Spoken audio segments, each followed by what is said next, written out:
сегодня был очень важный концерт, потому что он был благотворительный. Амаль, мы тебя любим.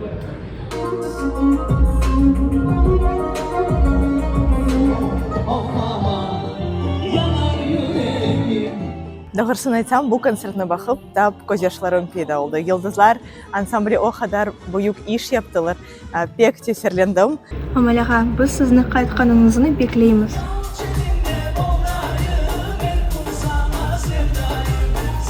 Çok sağ olun, Баллар, за такую поддержку колоссальную. Хочу поскорее восстановиться и присоединиться к своим товарищам.